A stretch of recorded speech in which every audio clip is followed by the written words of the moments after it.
আমাদের গৃহযুদ্ধ এটি রচনা এবং পরিচালনা করেছে মহিন খান। তার রচনা এবং পরিচালনায় আগেও আমার অনেকগুলো কাজ করা হয়েছে, কিন্তু বৈশাখী টিভির জন্য এই সিরিয়ালটা আমার কাছে একটু স্পেশাল। আর এটা স্পেশাল হওয়ার পেছনে আসলে অনেকগুলো কারণ আছে। আমরা যে সিরিয়ালটা করেছি এটাতে আসলে আমরা থাকে না, আমাদের আঞ্চলিক ভাষা বলতে একটা ব্যাপার থাকে। তো আমি যেহেতু চিটাগাংয়ের ছেলে, চিটাগাংয়ের আঞ্চলিক মানে যে ভাষাটা আছে ওটাতে আমি খুব কমফোর্টেবল অ্যান্ড আমি স্বাচ্ছন্দ্য বোধ করি ওই ভাষায় কথা বলতে।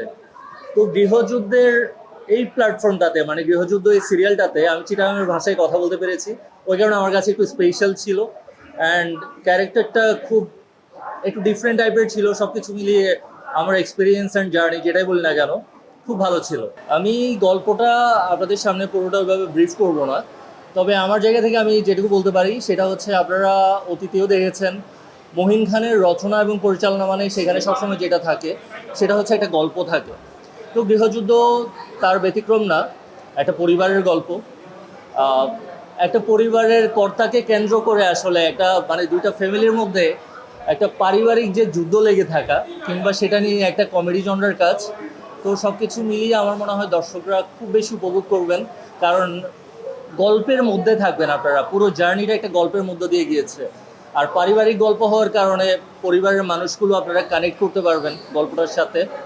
আর হ্যাঁ, অনেক সিনিয়র থেকে শুরু করে অনেকের সাথে একসাথে কাজ করা হয়েছে। সো আমরা যখন সিরিয়ালটাতে কাজ করছিলাম, আমার একবারের জন্যও মনে হয়নি আমি শুটিং সেটে আছি। আমার সবসময় মনে হয়েছে এটা একটা আমার পরিবার।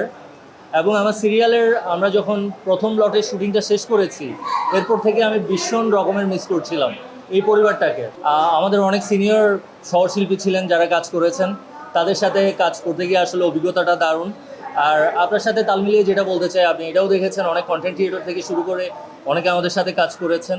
আসলে গল্পের প্রয়োজনে আমরা সবসময় আমাদের পরিচালক যাকে পারফেক্ট মনে হয়েছে তাকেই কাজ করেছে। সো সেক্ষেত্রে কে প্রফেশনাল অভিনেতা অভিনেত্রী কিংবা কে কন্টেন্ট ক্রিয়েটর, সেদিকে তিনি গুরুত্ব দেননি, তিনি অভিনয়টাতে গুরুত্ব দিয়েছিলেন। যে কারণে আসলে উনি মানে নিজের জায়গা থেকে হচ্ছে আমাদেরকে নির্বাচন করেছিলেন। সব কিছু মিলিয়ে ইট ওয়াজ এ ফ্যান্টাস্টিক জার্নি। গৃহযুদ্ধে আমার চরিত্র নিয়ে যদি বলতে চাই, তাহলে প্রথমে আমার চরিত্রের নামটা বলতে চাই। আমার চরিত্রের নাম ছিল আশিক। আমি চট্টগ্রামের একটা ছেলে। গল্পেও গল্পেও হচ্ছে আমার বাড়ি চিটাগাং, এবং আমি যে ভাষায় কথা বলি সেখানে সবসময় চিটাগাংয়ের একটা আঞ্চলিকতা থাকে। সেটা আমার ডিরেক্টর তার গল্পে হয়তো বা আমার চরিত্রটা যখন দেখছিল তখন তিনি সেভাবেই ভিজুয়ালাইজেশন করেছিলেন, সেভাবেই দেখেছিলেন। আর সেই জায়গা থেকে আমি আমার সর্বোচ্চ দিয়ে চেষ্টা করেছি আশিক চরিত্রটাকে ফুটিয়ে তোলার জন্য। আমি জানি না আমি কতটুকু করতে পেরেছি, তবে আপনারা দেখার পর আপনারা দর্শকরা আমার মনে হয় আশিক চরিত্রটা অনেক বেশি এনজয় করবেন।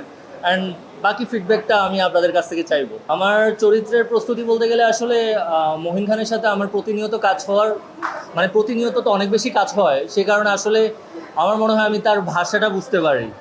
যে মহিন খান যখন আমাকে গল্পটা শোনাচ্ছিল, আমার চরিত্রটা নিয়ে যখন বলছিল, তখনই আসলে আমি অনেকাংশে বুঝে গিয়েছিলাম, এবং আমার মধ্যে যে যে ল্যাগগুলো থাকতে পারে সেটাও খুব ভালোভাবে মহিন খান ব্রিফ করে দিয়েছিল। সে কারণে আমি ওই জিনিসটার উপরে একটু গুরুত্ব দিয়েছিলাম, কিন্তু বাদবাকি কোনো কিছুতে সেরকম আমার কোনো কমপ্লিকেশনস ছিল না। আর সিনিয়র সহশিল্পী যারা ছিলেন তারা তো প্রতিনিয়ত তাদের সাথে কাজ হওয়ার কারণে তারাও আমাদের প্রতি অনেক বেশি কোঅপারেটিভ থাকে। আমরা কোথাও কোনো ভুল করলে কিংবা যে কোনো কিছুতে আসলে তারা আমাদের ভুলটুকু ধরিয়ে দেন, এবং তাদের সাথে কাজ করতে গেলে ওই যে বললাম তাদেরকে আমি শিল্পী কম আমাদের ফ্যামিলি মনে করি বেশি। যে কারণে কাজ করতে গেলে কখনো আমার মনে হয় না আমি শুটিং সেটে আছি কিংবা শুটিং করছি, সবসময় মনে হয় ফ্যামিলির মানুষদের সাথে একটা ফ্যামিলির গল্প টেনে নিয়ে যাচ্ছি।